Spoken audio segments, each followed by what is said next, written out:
Capítulo 17 de Lucas, então, nós vimos o capítulo 16, que é um capítulo muito interessante, mas muito interessante mesmo. Eu acho um espetáculo, né? Ah, resumindo, ah, nós não levamos nada, né? Ah, a gente vem sem nada e vai embora sem nada, né? Então, a gente trabalha assim, desesperadamente, às vezes, para acumular coisas, a gente não leva, né? Não quer dizer que não deve trabalhar, etc., mas o ponto é que não se leva, né? Mas no capítulo 16 de Lucas, é possível você transformar os bens materiais em bens espirituais, né? Aí você leva, né? Leva à transformação, né? Então, Jesus, em Lucas, é o restaurador do reino a Israel, e, naturalmente, tendo em mente o fato que o reino é espiritual, então nós precisamos pensar em termos de riqueza espiritual, né? E, nesse caso, transformar a nossa riqueza material, o que nós temos, seja muito ou pouco, em riqueza espiritual, né? Capítulo 16. É um capítulo espetacular, a meu modo de ver. Interessante, tem um versículo muito bacana ali, que diz lá no versículo, deixa eu ver onde é que está aqui, versículo 8, elogiou o Senhor o administrador infiel, porque se houvera atiladamente, porque os filhos do mundo são mais hábeis na sua própria geração do que os filhos da luz. Interessante isso, né? Os filhos, do mundo são mais inteligentes no mundo do que os filhos da luz na luz. Interessante isso. Eu creio que, provavelmente, uma maneira de explicar, meu modo de ver, é porque no mundo da luz nós temos que raciocinar em termos espirituais.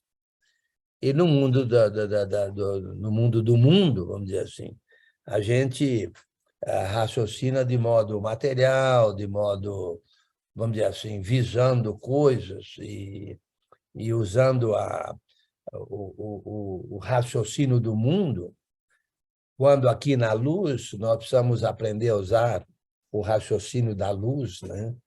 Então, precisamos ser mais hábeis na geração da luz do que eles na geração do mundo, né? Porque eles são mais hábeis do que nós, está dizendo aí, ok? Muito bem. No capítulo 17, então, Jesus veio restaurar, né, o reino a Israel, e no livro de Atos a gente nota as características da restauração. No capítulo 17, disse Jesus aos seus discípulos, é inevitável que venham escândalos, mas ai do homem pelo qual eles vêm.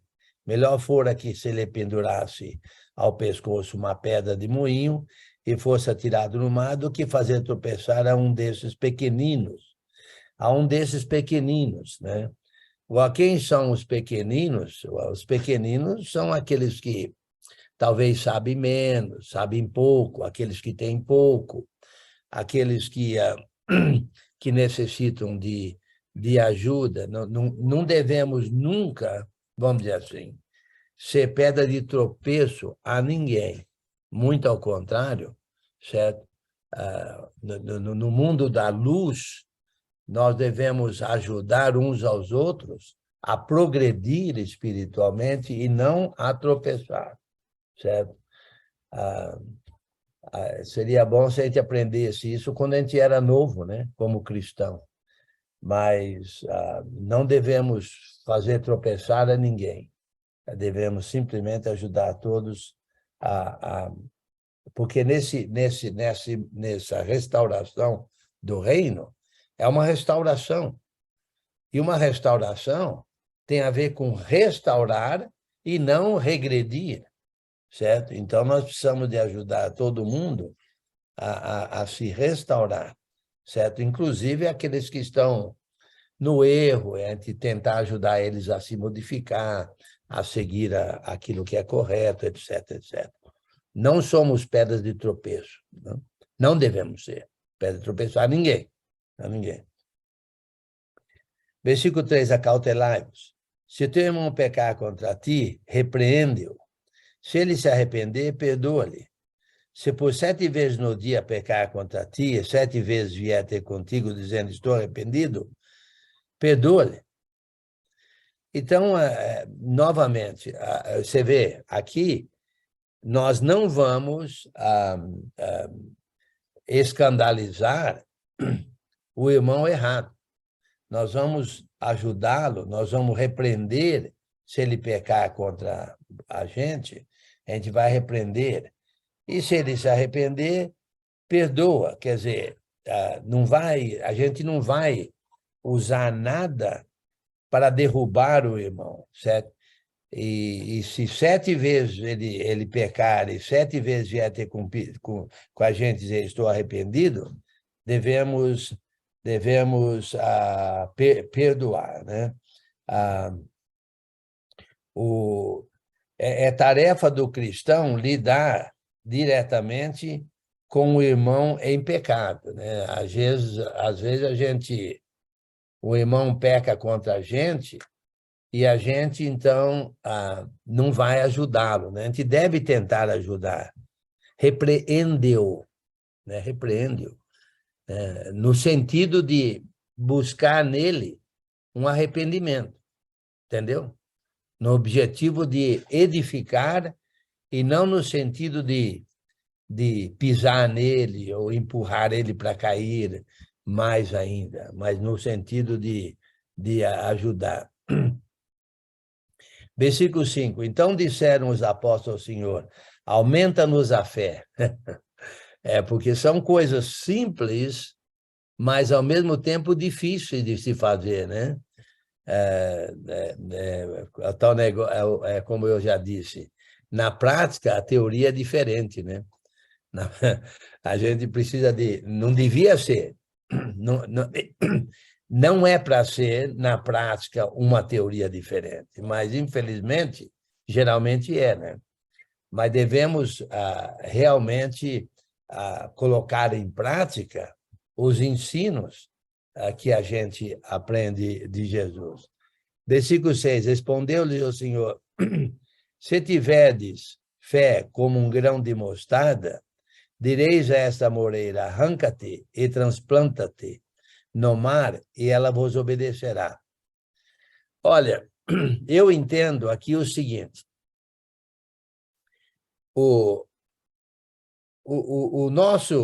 nós estamos num processo, no reino restaurado a Israel. Então, nós precisamos ter fé de que a restauração na qual estamos envolvidos vai, de fato, ocorrer. Eu entendo o seguinte, eu entendo que, se vivemos pela fé, como diz lá em Romanos, a justiça de Deus se revela. Mas, infelizmente, a gente pensa na justiça se revelar no momento. No momento. Quando, na verdade, se nós vivemos pela fé, orarmos e trabalharmos no processo de restauração, certo? Vai ocorrer a restauração. Vai ocorrer a restauração. Então, eu entendo que é isso que está dizendo aqui. Arranca-te e transplanta-te no mar, e ela vos obedecerá. Eu entendo que tem a ver no processo de... é como se fosse assim, na restauração, somente há vitória, certo? Pode ser que a vitória não ocorra no momento exato, naquele momento exato em que a gente está esperando, mas ela vai sempre ocorrer. Mas nós precisamos enxergar essa vitória com os olhos da fé, certo?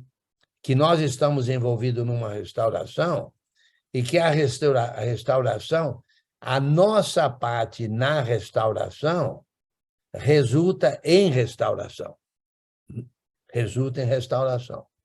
Mas eu creio que, assim com tudo, né? Toda vez quando fala orar e será, e você será dado, etc., tudo isso tem a ver no contexto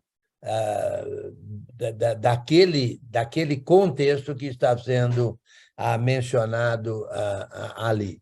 E aqui, na verdade, é exatamente nesse contexto de restauração, nesse contexto de ajudar o irmão. Às vezes a gente ajuda um irmão, certo? E parece que não deu resultado nenhum, mas se nós estivermos no contexto da restauração, só vai haver resultado de restauração. Eu sempre disse que o amor é sempre vitorioso.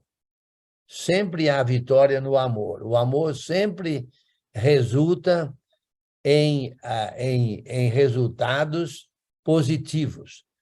Pode ser que no momento não pareça assim, mas nós estamos num caminho de vitória. Então, precisamos, então, como se fosse assim, arregaçar as mangas.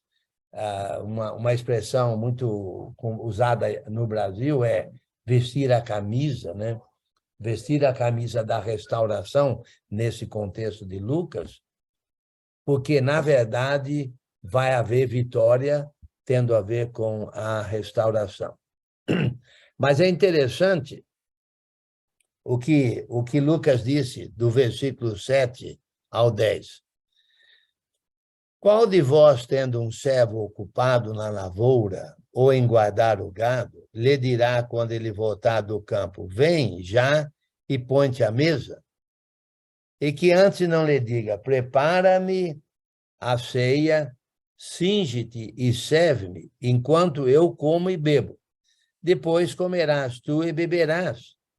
Porventura terá de agradecer ao servo, porque este fez o que lhe havia ordenado?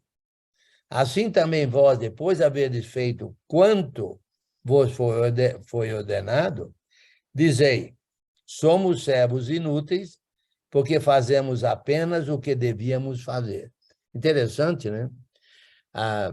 Porque nós, é como se fosse assim. Eu vou dar uma ilustração, não sei se vai ajudar ou piorar. O peixe, ele nada, entendeu? Então, a gente não vai, o peixe não vai falar assim: olha como eu sou sabido, coisa e tal, e eu nado. Não, é a natureza dele. Se ele, na inutilidade dele, quer dizer, se ele não nada, ele não é nada. Ele nada, o passarinho canta. Então, não vamos, o passarinho vai falar: como eu sou bacana e eu sou superior porque eu canto. Não, você canta porque a natureza, o jeito da madeira, a natureza sua é de cantar. Então, nós somos servos.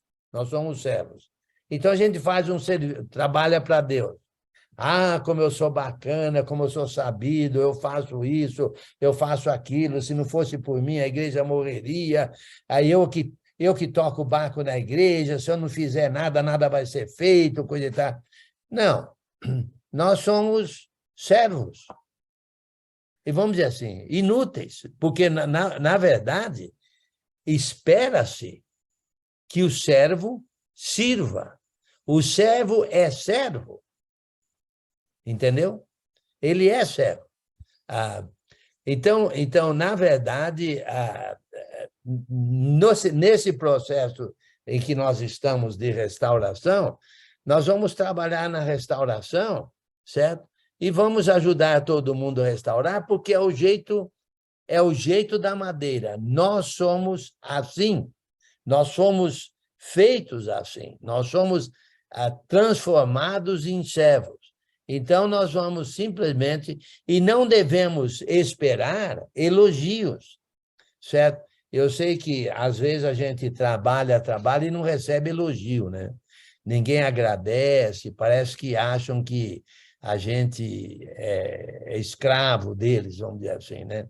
Bem, até certo ponto é verdade que nós somos servos, e nós não precisamos esperar elogios da parte de pessoas, porque nós somos o que somos. Se nós não somos o que somos completamente inúteis. E se nós somos o que somos, nós somos nada mais do que inúteis, vamos dizer assim. Inúteis no sentido de que é assim que devemos ser. É assim que devemos ser. Não devemos esperar elogios, não devemos esperar a ser elevado, nada disso, né? Nós somos...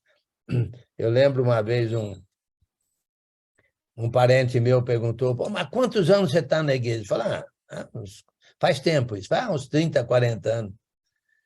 Bom, mas você já deve ser o quê? Presidente nacional, presidente regional, coisa e tal. Não, eu sou o que eu era 30 anos atrás, evangelista. Pô, você não progride? Ué, o servo é servo. Certo? O servo é servo. Não tem esse negócio de subir em carreira como servo. O servo é servo. Ele simplesmente serve. Certo?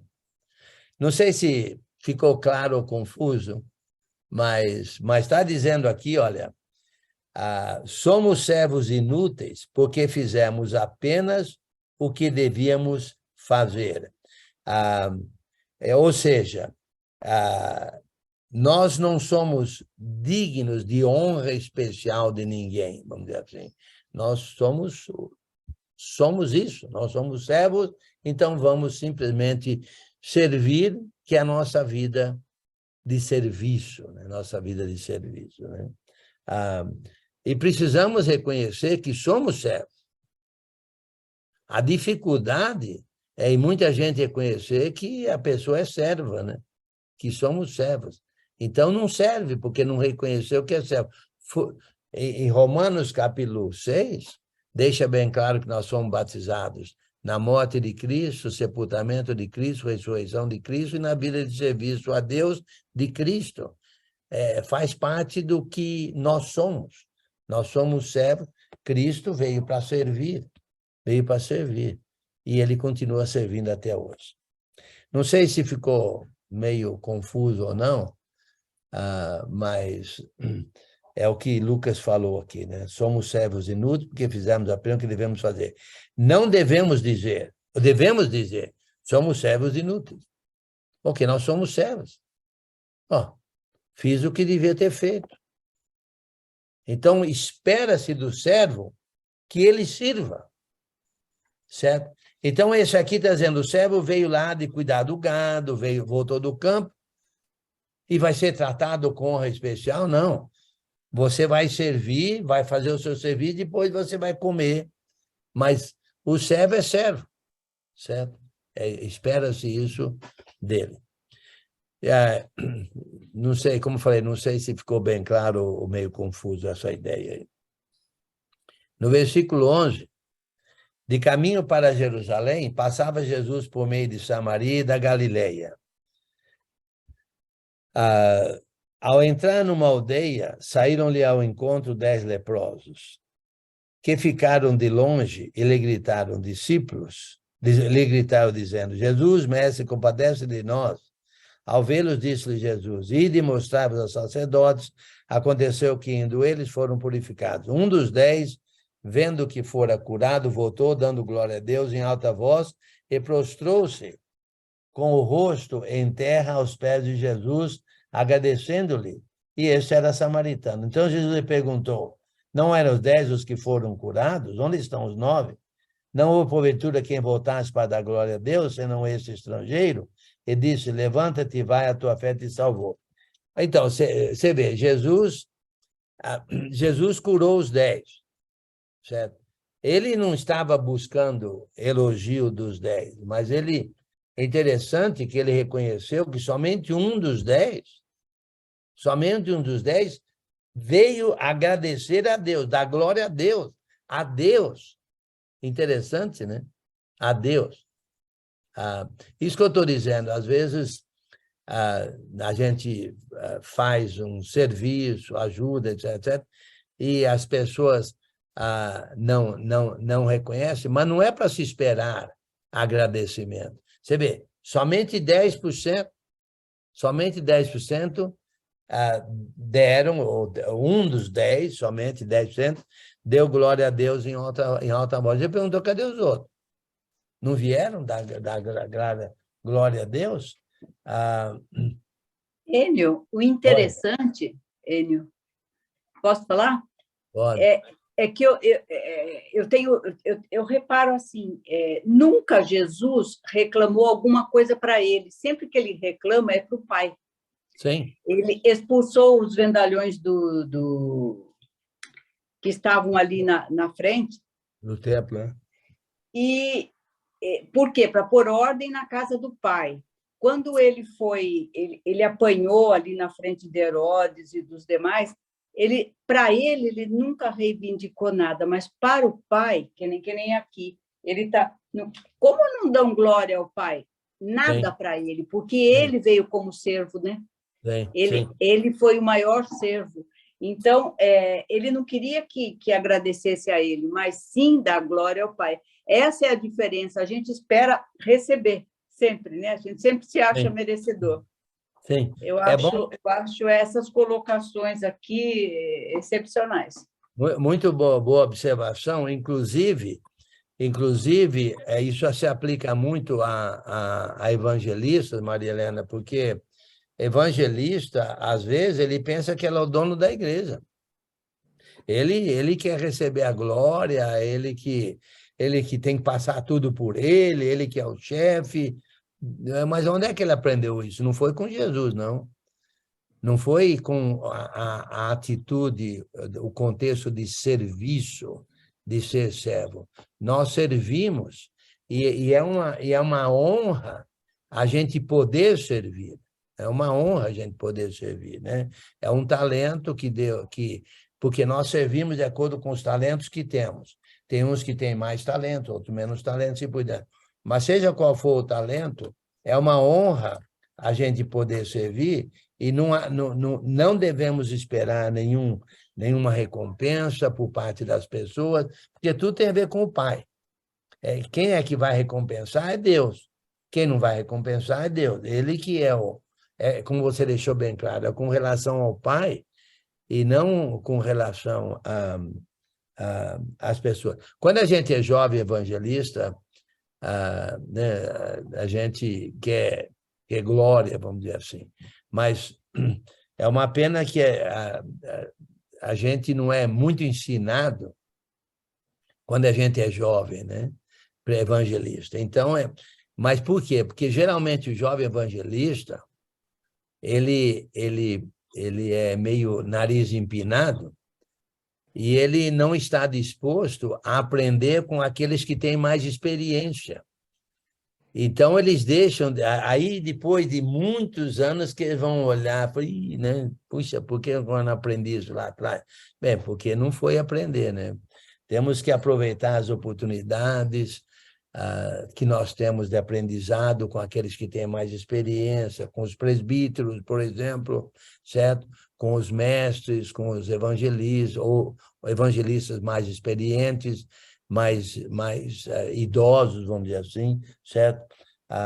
Porque há muito que precisamos aprender. Né? E aqui tá uma coisa, como eu falei, o jovem evangelista, às vezes ele se apodera de uma igreja, ele pensa que ele é o chefe, né? Ele pensa que ele é o chefe da igreja. Por isso que todos deveriam ter decor, Lucas 17:10, somos servos inúteis, porque fazemos, sim, quando fazemos, sim, só aquilo que nos foi mandado fazer. Sim. Agora, imagine só o servo inútil não fazendo nada. Pois é mais inútil ainda. A inutilidade unida ao inútil, né? Então, mas fazendo o que deve servir é simplesmente o servo inútil, ele já está fazendo o que deve fazer. Ainda é inútil, mesmo fazendo tudo.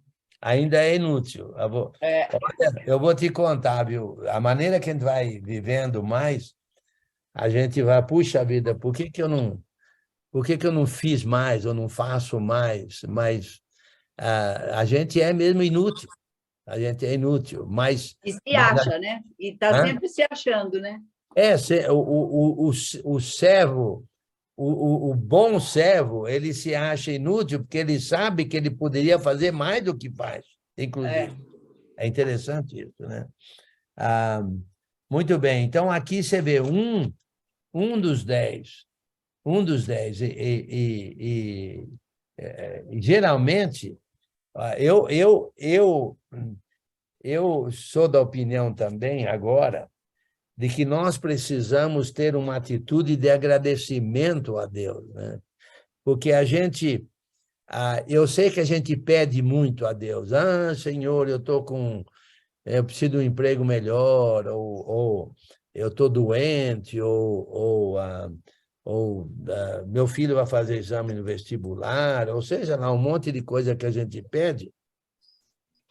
Mas muitas vezes a gente não tem a atitude de agradecimento pelo fato que nós estamos na restauração, estamos sendo restaurados, aqui no contexto de Lucas, e estamos no caminho da vida eterna, Aconteça o que acontecer, nós estamos na salvação. Então, nós nunca devemos deixar de ter uma atitude de agradecimento. Porque, olha só, no mundo há aproximadamente 8 bilhões de pessoas, certo? Atualmente, né? Vivos, vamos dizer assim. E entre esses, nós somos um dos escolhidos. Se isso aí já não é uma razão de agradecimento, eu não sei o que seria, né? Só aí. Estamos no reino, estamos na restauração, estamos a caminho da salvação, estamos em Cristo, aconteça o que acontecer, nós vamos ser salvos. Então, há muito que agradecer a Deus pelas bênções recebidas. E aqui são 10 leprosos. Olha, a lepra era um caso de polícia lá naquela época, né? Hoje também mas os leprosos eram realmente completamente isolados, socialmente falando, condenados, vamos dizer assim, né? E foram curados e só um veio dar glória a Deus, né? Só um veio dar glória a Deus. Porque eles podiam ter vindo e voltado a Jesus e agradecido imensamente ele, ou a Deus, porque ele curou, né? Mas não, somente um fez. E olha só, diz, levanta-te e vai, a tua fé te salvou. Será que a fé salvou os outros? Não sei. Esse aqui diz, a fé te salvou, a tua fé te salvou. E provavelmente esse, então, adquiriu a atitude de ser fiel a Deus, de seguir a Jesus Cristo, né, de reconhecer o poder de Jesus, etc., né? Então, reconheceu que Jesus é quem ele dizia que era, etc. Os outros foram embora. Pois é, e o interessante é que ele agradece a Jesus, e Jesus reclama pelos outros não terem dado glória a Deus. Exatamente. Você vê, ele recebe e passa, né? Porque certamente o samaritano não tinha muita noção de que Jesus era o Filho de Deus, sei lá, eu não sei como que era essa história, mas ele agradece a Jesus, e Jesus reclama a falta de terem dado glória a Deus, né? E esse era samaritano, quer dizer, eu não sei o que os outros 9 eram, mas esse aqui era samaritano, que era uma raça muito desprezada. Na verdade, eles eram judeus mistos, eles eram meio a meio, né? Eles eram judeus, mas eles eram resultantes de uma mistura com gentios, né? Que quando os assírios conquistaram a, a Samaria, o Reino do Norte, né? Então, os assírios levaram judeus para outras terras, trouxeram povos pagãos para a terra lá do Reino do Norte, e resultou, esse cruzamento aí resultou nos samaritanos. Então, os judeus né, não tinham muito respeito por eles, porque eles eram sangue misto, né? Mestiço. Mestiço. Muito bem. Quando é dito ali, e este era samaritano, fica subentendido, na minha opinião, fica subentendido que os outros eram judeus. Sim, provavelmente. Eu também concordo. 20. Interrogado pelos fariseus sobre quando viria o reino de Deus, Jesus respondeu: não vem o reino de Deus com visível aparência, nem dirão ele aqui ou lá está, porque o reino de Deus está dentro de vós. Isso aí tem sido, foi e tem sido e continua sendo um grande problema com os judeus e entender o reino de Deus. E com a gente, conosco também, no mundo atual, não só entre os judeus, mas entre aqueles que se consideram cristãos, é um problema muito, muito interessante, que difícil de entender, né? O reino de Deus não é de visível aparência. Ele está dentro de nós. Não, ele está dentro de nós, ou seja, nós fazemos parte do reino de Deus. Eu entendo que é porque o Espírito Santo habita em nós, então nós fazemos parte da natureza divina, nós somos do reino celestial, né? Porque nós morremos, nascemos de novo, entramos no reino, e o reino está dentro de nós. Então, não é de visível aparência, mas, como já vimos lá no livro de Hebreus, né? Os judeus estavam um pouquinho meio desanimados, inclusive, provavelmente, devido a essa grande diferença que havia entre o reino lá e o reino agora. Então, o reino aqui é um reino restaurado, que agora é um reino espiritual. Lá não era. Lá não era. Antes de Jesus Cristo, o reino não era espiritual, vamos dizer assim. Era um reino composto de coisas físicas, né? Soldados e o templo e tudo aquilo, né? Os animais, os sacrifícios, etc. Mas aí, tudo isso foi restaurado, então, em forma espiritual. Então, o reino de Deus está dentro de nós. Eu diria que é porque Deus habita em nós, né? Deus nasceu da água e do Espírito. Então, o Espírito de Deus habita em nós, então nós fazemos parte do reino celestial, do reino que não é deste mundo, de um reino que não é de visível aparência. O reino está dentro de nós. Então, precisamos agir de uma maneira celestial, porque nós somos celestiais, né? O reino de Deus está dentro de nós. Alguém quer ler para nós, aí, por favor, do 22 até o final do capítulo? Não, a NVI é um pouquinho diferente. Ela coloca assim, ó, porque o reino de Deus está entre vocês. Sei.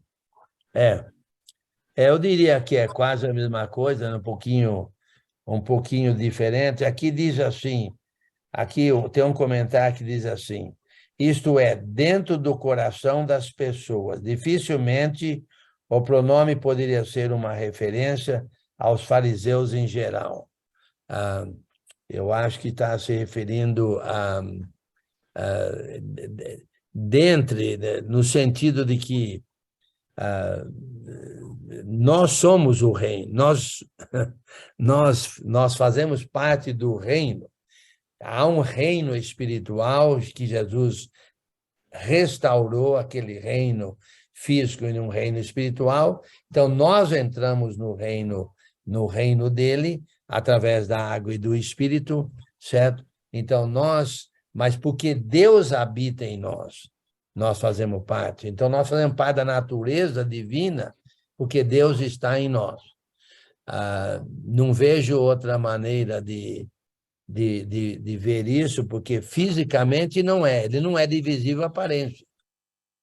Então, se está dentro de nós, só pode ser Deus habitando em nós, né? A meu modo de ver. Mas não é, né? O que você quer dizer? Como você diz, mas não é. Não é aparente, mas as pessoas que têm o Espírito Santo e são restauradas no reino, elas são diferenciadas. Então, a aparência não é assim, não tem uma marca visível, mas tem uma conduta que as diferencia, né? Sim, de fato. Não, eu concordo plenamente. Mas, por exemplo, entre um que está no reino, uma pessoa que está no reino, uma pessoa que não está no reino, elas parecem igual, né? Sim. São pessoas, são dois humanos, vamos dizer assim. Mas, como você deixou bem claro, o comportamento daquele que está no reino é completamente diferente do comportamento daquele que não está no reino. Né? Porque aquele que está no reino vive como estando no reino. Mas é interessante isso. É como se nós estivéssemos numa fase de transição, né? Porque, eventualmente, nós vamos morrer, se Jesus não voltar antes, e vai haver uma ressurreição em que nós teremos um corpo celestial. Agora, como é que é o corpo celestial? Será que eu vou parecer... Será que o meu corpo celestial vai parecer comigo mesmo? Isso aí não, nem me importa com isso, mas eu digo, o ponto é que vai haver um corpo celestial, porque nós estávamos no reino, mesmo estando aqui em forma física, da pessoa. Então, nós precisamos tomar muito cuidado, porque, por exemplo, muita gente pensa, às vezes, na igreja como sendo o prédio, né? O prédio não é a igreja somos nós, né? Somos nós e assim por diante. Fala, irmão. Noé, aqui nós vamos dar uma paradinha, vamos dar uma observada. Nós estamos falando de reino. E lá atrás, o que a palavra estava falando? De servo. Sim. E do que é constituído um reino? De servo. Sim. Bom ponto.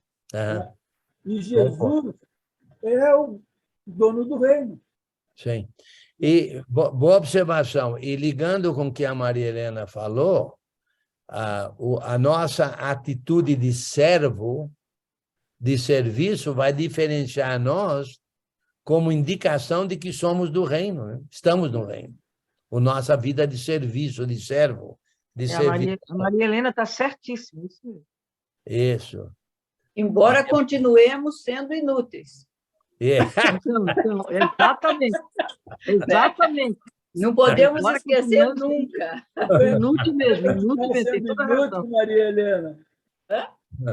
Quer continuar sendo inútil? Não tem outro jeito. Fazendo tudo, somos inúteis. Não tem outra escolha, né? Não tem. Ainda é pouco. Reino, né, Emi? Reino, aqui como está escrito aqui, reino, o reino de Deus, é outro nome dado à igreja. É um dos nomes que você dá à igreja, não é isso? Olha, eu não vou comentar muito sobre isso, porque eu acho que daria muita... Nome, né? Casa de Deus, casa de oração, igreja. Eu entendo que a igreja. Eu entendo que a igreja é composta, ela é o relacionamento entre aqueles que estão no reino. Então, Por isso que tem, por exemplo, você vê, a Bíblia fala as igrejas e nunca fala os reinos. É um só reino, mas várias igrejas. Então, e fala de membros da igreja e não fala de membros do reino, somos súditos do Como reino. não fala de corpos, fala de corpo. Exatamente. E também fala que a igreja tem um cabeça, o reino tem um rei. Então, é a mesma coisa, só que diferente, vamos dizer assim. A meu modo de ver, a igreja é através da qual nós nos edificamos no reino, né? Mas vamos dizer assim, mas não é a mesma coisa. Mas podemos pensar a igreja, sem dúvida alguma, está no reino, vamos dizer assim. Ou alguém fala, é o reino, ok. O Não vou... seu Enio, Sim. aqui no 21, no 21 diz assim, não, nem haverá anúncios, no caso aqui do 20, né? 20. Certa vez interrogado pelos fariseus sobre o que daria vida ao reino de Deus, Jesus lhe explicou, não vem o reino de Deus com visível aparência, nem Sim. haverá anúncios, ei-lo aqui, ou lá está, pois o reino de Deus já está entre vós. Sim. No 21. No 21. Os judeus tinham um problema, e ainda tem até hoje,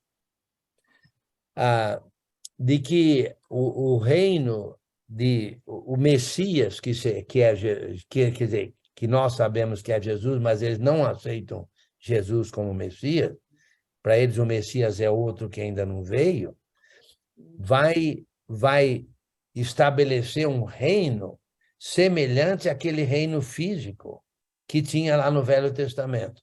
E eles, então, não aceitam a ideia de que o reino, houve uma restauração. O reino agora é aquele reino de uma forma restaurada, é diferente.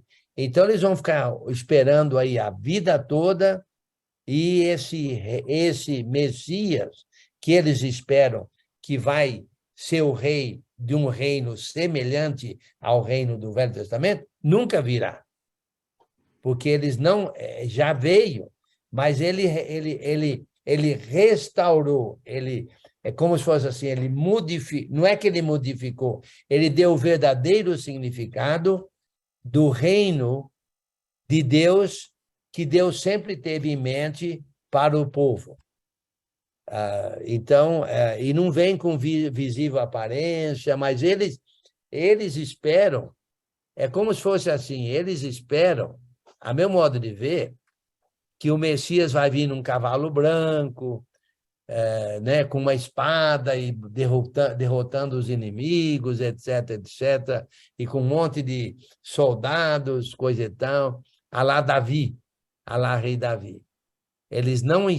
Os judeus não entendem que o reino chegou, mas é diferente, não é que é diferente, é restaurado. É restaurado. Não vem tem uma mão aí querendo falar, tem uma mão querendo falar. Não estou vendo a mãozinha, não. Mas tem. Também não estou vendo, não. Agora estou vendo, Adriana, agora eu vi. Isso, irmão, sou eu. Uma vez lá no prédio, um irmão pregou que, segundo a oração modelo que Jesus nos deixou, do Pai Nosso, venha a nós o vosso reino, seja feita a vossa vontade. Ele pregou que o reino de Deus era a vontade dele sendo feita na terra.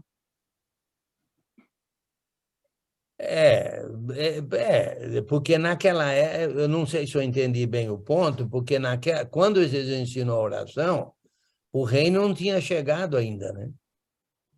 Então, sim, seja feita a vontade de Deus, que seria o estabelecimento do reino que eles estavam esperando e que chegou com o próprio Jesus. Então, hoje em dia, eu creio que a nossa oração, nesse sentido, assim, nesse contexto imediato aí, seria que o reino se propague, né? Que o reino se propague, porque o reino já chegou, o reino já veio. E a vontade de Deus é que o reino se propague, né? pelo mundo afora, certo? Não sei se... Entendi. Não, alguma coisa que eu não entendi o que você falou, Adriano? Ele falou assim, que segundo a oração, né, que Jesus ensinou, venha a nós o vosso reino, seja feita a vossa vontade. Então, que o reino de Deus seria a vontade dele sendo feita na terra. Foi assim que ele nos ensinou. Eu ainda continuo um pouquinho confuso. Eu daria a mesma resposta que eu dei. Alguém quer me ajudar aí no que eu não entendi? Irmão, não seria bom perguntar para ela se ela sabe quando é que chegou o reino de Deus? Talvez ajude ela a compreender o que o senhor explicou? Eu entendi assim, no momento que ele explicou lá no prédio, que ele pregou, eu disse a ele assim, que na minha opinião, seria quando nós nos arrependêssemos e fizéssemos a vontade de Deus, né? Agíssemos de acordo com o que ele nos orientou. Eu passei para ele que eu entendi assim. Hein, Enio? Um ponto importante em relação a essa questão, quando Jesus ele faz a oração, né? Deus, ao enviar Jesus, a vontade de Deus sobre Jesus é o estabelecimento do reino, mas não nesse momento da estada de Jesus, mas ele está preparando o reino, correto? Conforme o contexto de Lucas? Sim. Ele não está preparando os discípulos para a chegada do reino, para o estabelecimento do reino, que é o que a gente vê lá em Atos. Sim, sim. Então a oração lá, de fato, eles orariam que venha o reino. O reino não tinha chegado ainda. E o reino chegou. Então, a vontade de Deus é que o reino viesse, o reino veio. Agora nós, a vontade de Deus... Momento. Desculpa. Mas a vontade de Deus agora é que todo mundo entre no reino, né? Mas o reino já veio. Então, para alguém entrar no reino agora, é porque o reino já veio. E o reino veio, Jesus é que estabeleceu o reino. Então, a oração lá era uma oração mesmo, naturalmente, tendo em mente a chegada do reino que não tinha chegado ainda. Como o Sandro falou, Jesus estava preparando a chegada do reino. Durante 3 anos, ele explicou sobre como seria o reino e assim por diante, e o reino chegou, né, com ele, na morte, sepultamento e ressurreição, e assim ele foi embora, e aí o reino foi estabelecido. Não sei se ajudou ou não. Sérgio? Sérgio? Ali, né, irmão? Ali onde é feita a oração, geralmente é citado João, né? Que viesse o reino, ele está pedindo para, como o irmão falou, está pedindo para os apóstolos que orem para que venha o reino. Mas lá em Atos 2, quando aquelas pessoas são batizadas, ali o reino já está na terra, começa ali, então, não é assim? Começou em Atos 2, foi o início vamos dizer assim, o início do reino, quer dizer, porque eles receberam o Espírito Santo, aí, a meu modo de ver, o reino foi estabelecido com a morte, sepultamento e ressurreição de Jesus, né? Porque aí todos aqueles que foram batizados na morte, sepultamento e ressurreição de Jesus, então entraram e passam a entrar no reino. Ok. Mas sem morte, sepultamento e ressurreição de Jesus não haveria reino. Daí a oração, né, Enio? Daí a oração. Venha a nós o vosso reino, que ele ainda não tinha vindo. Exatamente, não tinha vindo ainda. Agora, depois que nós entramos no reino, nós temos que perseverar nele para morar na Nova Jerusalém. Exatamente. E devemos propagar. Exatamente. No versículo 22 é assim, a igreja só começou quando realmente Jesus ressuscitou, né? Sim. A igreja bíblica é composta dos que foram restaurados, ou seja, daqueles que estão no reino. Né? Hein, seu Enio? E não é a colocação? Depois do arrependimento, depois dos ensinamentos de Cristo, a nossa crença, o nosso arrependimento, o nosso batismo, a gente não passa a fazer a vontade dele, isso não é o reino dele? Sim, sim, exatamente. Sim, eu continuo ainda não entendendo o reino e a vontade de Deus. Não há dúvida que o estabelecimento do reino é a vontade de Deus, e não há dúvida de que a vontade de Deus é que o reino dele se propague, mesmo agora já estabelecido, que se propague, e não há dúvida, como o Sérgio falou, de que a vontade de Deus é que nós cresçamos e nos aprofundamos e sejamos firmes e fiéis no reino para viver eternamente no reino e assim por diante. Tudo isso é a vontade de Deus. A vontade de Deus, de acordo com o livro de Apocalipse, a vontade de Deus começou lá no céu, certo? E vai terminar no céu, né? A vontade dele, o plano dele. A vontade dele é o plano que ele tem para a humanidade. No versículo 22, a seguir dizia aos seus discípulos: virá o tempo em que desejareis ver um dos dias do Filho do Homem e não o vereis. Por quê? Ele já não vai estar presente fisicamente, ok? E vos dirão: ei-lo aqui, ou lá está, não vades nem os sigais, porque assim como o relâmpago fuzilando brilha de uma a outra extremidade do céu, assim será no seu dia o Filho do Homem. Mas importa que primeiro ele padeça muitas coisas e seja rejeitado por essa geração. Assim como foi nos dias de Noé, será também nos dias do Filho do Homem. Comiam, bebiam, casavam e davam-se em casamento até o dia em que Noé entrou na arca. E veio o dilúvio e destruiu a todos. O mesmo aconteceu nos dias de Ló. Comiam, bebiam, compravam, vendiam, plantavam e edificavam. Mas no dia em que Ló saiu de Sodoma, choveu do céu fogo e enxofre e destruiu a todos. Assim será no dia em que o Filho do Homem se manifestar. Então, olha só. A meu modo de ver, exatamente está combatendo a ideia de que o Messias vai vir. Quando o Messias vier, certo? Aí já é o fim.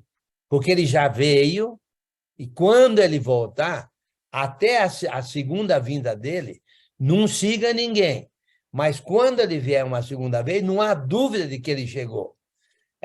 Você sabe que tem aí apóstolos para dar e vender pelo mundo afora, inclusive há aqueles que dizem que são Jesus Cristo e assim por diante, certo? Eu lembro uma vez, quer dizer, nós sabemos disso, vários que se dizem que Jesus já veio e que Jesus vai vir tal dia. Quando ele vier, não vai haver a menor dúvida de que ele chegou. É como um relâmpago, vai haver aquele tremendo estrondo, vamos dizer, trombeta, ou seja, eu estou exagerando aqui, mas vai ser uma vinda que não haverá nenhuma dúvida de que ele chegou. Igual tem igrejas que dizem, não, ele veio tal e tal ano, mas ninguém recebeu. Não, não vai ser assim. Quando ele vier pela segunda vez, não vai haver nenhuma dúvida. Até então, ninguém vai ver ele fisicamente. Quando ele chegar fisicamente, entre aspas, que vai ser a segunda vinda, não vai haver a menor dúvida de que ele chegou. Naquele dia, versículo 31, quem estiver no eirado e tiver os seus bens em casa, não desça para tirá-los, e de igual modo, quem estiver no campo, não volte para trás. Lembrai-vos da mulher de Ló. Quem quiser preservar a sua vida, perdê-la-á, e quem a perder de fato, a salvará.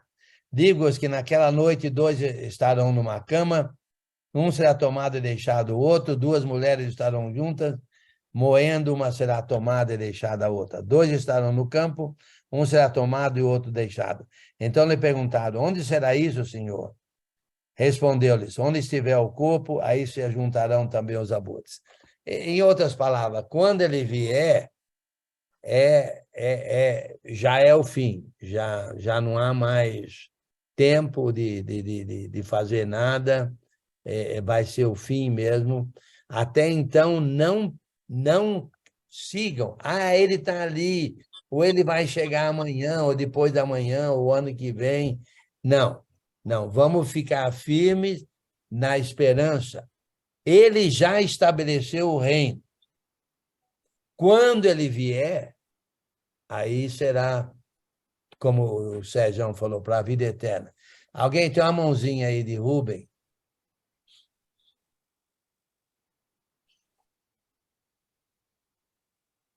Rubem.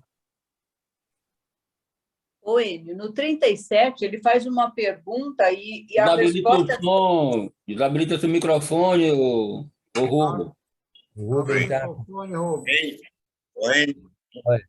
Enio, Oi. eu gostaria de saber se até os ímpios, naquele dia, vai ver Jesus Cristo na sua volta. Como? Fala de novo, por favor.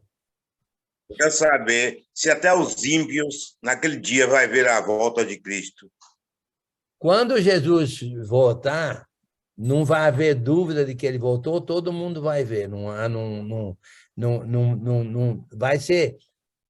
Todo mundo vai. Aliás, todo mundo vai dobrar os joelhos na presença dele, porque, na verdade, vão reconhecer a grandiosidade dele, a glória dele, e vão reconhecer que, de fato, ele era mesmo quem ele dizia que era. Mas, para muitos, vai ser tarde demais. Já não... É melhor ele dar. Posso ler uma passagem, Enio? Pode. Ok, obrigado. Ok, Rubem. 1 Tessalonicenses 4, 16 e 17. Pois Sim. dada a ordem, com a voz do arcanjo, ou eu ressoar da trombeta de Deus, o próprio Senhor descerá do céu, e os mortos em Cristo ressuscitarão primeiro. Depois nós, os que estivermos vivos, seremos arrebatados com eles nas nuvens, para o encontro com o Senhor nos ares. E assim estaremos com o Senhor para sempre. Console-se uns outros com essas palavras. Todos serão arrebatados. Todos. Sim. Sim. Olha, existe esse... Em Mateus 24, ali fala muito também sobre isso. Existe aí uma dificuldade de que, será que Jesus está falando da chegada do reino e o reino físico parou de vez e começou o reino espiritual? Ou ele está falando da vinda dele, que é a segunda vinda? A meu modo de ver, eu entendo que ele está falando, na verdade, da vinda dele, mas nós sabemos que ele já chegou, o reino dele chegou, certo? E acabou com o reino físico. Na verdade, agora só ficou o reino restaurado. Mas muita gente fica esperando ele chegar de uma maneira física.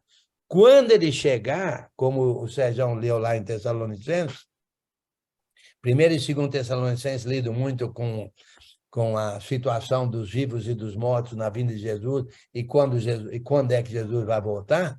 Então, quando Jesus voltar, não vai haver a menor dúvida, todo mundo vai ver Jesus, inclusive os mortos, porque eles ressuscitarão. Certo? Então, na verdade, agora nós estamos no reino já estabelecido. Quando ele vier para o reino eterno, aí não haverá a menor dúvida que ele chegou. Até então, ele não vai vir. Ou seja, alguém vai falar, ele está ali, ele está lá não sei aonde, está lá no interior, não sei de onde, está não sei em que país. Não. Nada disso. O Messias veio, está lá em tal canto, lá no Polo Norte. Nada disso. Certo? Quando ele vier, novamente, não vai haver a menor dúvida no mundo, até entre os mortos e os vivos, de que ele chegou. Aí vai ser o fim, né? Vai ser o fim. Muito bem, falando em fim, está na hora de terminar o nosso estudo. Fim do nosso estudo. Prazer em vê-los. Novamente, o Sandro vai começar a me substituir, né? Como já tem feito bastante no livro de Lucas. Mas, novamente, amanhã eu vou dar mais uma aula. Eu acho que vai ser uma aula interessante, Se vocês puderem, muito bem, mas se não puder também, né, será um prazer tê-los, né? Muito bem. Prazer em ver o Rubem aí, finalmente ele chegou aí, Rubem de Salvador. Ele esteve lá no CRE, lá no CRE Nordeste, lá. Você não pegou Covid, não, né, Rubem? Não, graças a Deus, não. Peguei nada, não. Tinha alguns lá com Covid. Tinha, eu sei. Tinha gente Rapaz. com Covid, não peguei, não. O Valdevino também, parece que o Valdevino saiu, não conseguiu entrar, né? Eu estou aqui só em salvo. Aí, Ok. O Valdevino também não pegou, não, né, Valdevino? Graças a Deus, não. Não peguei, não, viu, Enio? Mas eu fui para uma posada e me dei bem, graças a Deus. Dormi muito bem. Eu procurei você lá, mas não achei. Alguém falou que você se vazou. Porque os quatro, tinha 3 com Covid onde eu estava, né? Inclusive o dono da cama, o Cacá. Será? Deve estar bem agora, né? Não vi falar mais nada. Eu liguei para ele hoje, ele não respondeu, não. Mandei uma mensagem, ele ainda não respondeu. Tá bom, vamos orar também na nossa oração final aí, né? Pelos que estão enfermos, inclusive com esse problema aí de Covid e assim por diante, né? Ok? Quem ficou de eu fazer a oração? Eu vou orar, irmão, mas só para ajudar aqui, 1 Coríntios 15, 24 fala: então virá o fim quando ele entregar o reino a Deus, o Pai. Sim. Então, Sim. quando Jesus voltar, ele vai entregar esse reino aqui na terra ao Pai. E 2 Coríntios 5, 20 diz que esse reino aqui na terra, a embaixada, representa o reino dos céus. E nós somos embaixadores de Cristo aqui na terra, representando o reino dos céus aqui na terra. Deixa eu, então, colocar junto aqui. 1 Coríntios está falando de como vão ser os ressuscitados. Em 1 e 2 Tessalonicenses, está dizendo que quando Jesus chegar, os votos também vão ressuscitar, os vivos vão ser transformados. E aqui está dizendo que quando Jesus chegar, vai ser o fim. Vai ser, de fato, é como está lá em 1 Coríntios, capítulo 15. Então, a ideia, aplica... Quer dizer, tudo isso aqui é profecia, né? Isso aí são até mesmo passagens chamadas de escatológicas, né? Que tem a ver com o fim. O que nós precisamos aprender é que nós precisamos viver uma vida preparada, certo? Porque diz aí, ó, na época de Noé, comiam e bebiam quando veio o dilúvio. Na época de Ló, ali, de Sodoma e Gomorra... Casava e dava em casamento. Então, e lá em Sodoma e Gomorra também comiam e bebiam, e assim, aí né, veio chuva do céu lá, de enxofre, etc. Então, na verdade, nós não sabemos quando é que Jesus vem. Se vem hoje, amanhã, ou daqui, sei lá quantos anos. 2000 anos, né? O ponto é nós estamos preparados, vivendo uma vida de servo, uma vida de inutilidade. Os servos inúteis, quer dizer, inúteis, vírgula. Uma vida de Onésimo antes do batismo? Uma vida de serviço que nós fomos feitos para isso. Nós nascemos de novo para sermos servos de Deus. Então, é o jeito da madeira. Vamos servir a Deus na nossa vida aqui na Terra. Vamos amar uns aos outros, assim por diante. Que é o que nós fomos feitos, né? O cristão que não serve, ele não está fazendo jus ao que ele foi criado. Ele foi criado para servir. Se ele não serve, ele está sendo indigno de ter sido feito servo, porque não está servindo. Não sei, novamente, tentando usar outras palavras. Me diz uma coisa, tu está com a Bíblia aberta em Mateus 24?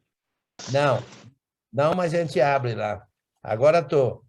Dá uma leitura nos 3 últimos versículos. Mateus 24, nos 3 últimos versículos, que é exatamente ao 29, 49, 50 e 51.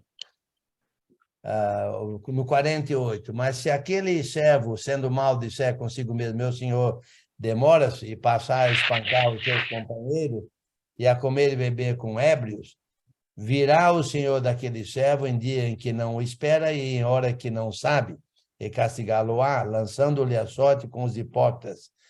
Aí haverá choro e ranger de dentes. Exatamente. Está preparado, né? Muito bom, obrigado.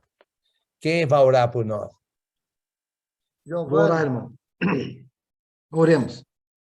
Senhor Deus e amado Pai, grandioso és tu, maravilhoso, misericordioso, que nos deu seu Filho amado a morrer por nós na cruz, nos deu seu Santo Espírito a habitar em nós e nos deu um reino para vivermos aqui na terra como embaixadores do reino dos céus, o reino de Deus.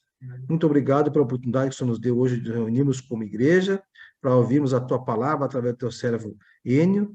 Te pedimos também que agora abençoe a todos que estão enfermos, adoentados, o irmão Wagner, o irmão Beto, irmão Norton e demais irmãos, o PC, e todos os demais que porventura estejam adoentados e não sei o nome de todos. Mas o Senhor sabe, e conforte a eles, dê misericórdia, perseverança nas suas provações. Em nome de Cristo que a gente ora e agradece. Amém. Amém. Obrigado. Ô, Giovanni, essa ideia de embaixadores é uma ideia muito bacana, né? Eu expliquei já no passado sobre embaixadores. Aprendi contigo, irmão. Está aqui apontado. Então, você está sendo sabidinho, porque, de fato, nós somos embaixadores, assim como um embaixador está num país estranho, mas sendo embaixador. Nós somos embaixadores, nós somos celestiais sendo embaixadores aqui, terrestrialmente falando. Muito bom. Hein, Enio, só para confirmar, a gente fechou o 17, correto? Sim, deixa eu lembrar, deixa eu olhar de novo aqui. Só para marcar aqui fechamos que a 17. nossa secretária não está hoje aqui. Cadê a secretária? Quem é a secretária? É a Sara? Cadê a secretária? Foi lido até o final. Cadê a secretária? Cadê a secretária? Não, quinta que vem é o Alessandro, ele demitiu a secretária e contratou a esposa, parece. O Enio leu até o final. Cara, agora é Afonso, rapaz. O cara da bola agora é Afonso, rapaz. Tem que orar por Afonso. Olha esse nepotismo aí, viu, gente? Isso é coisa da cabeça do Giovanni, hein, Nivaldo? Não se preocupa, não. Afonso, cadê você, Afonso? A Sandra tá quieta hoje, ontem ela tava faladeira, rapaz, na aula do Josué. O senhor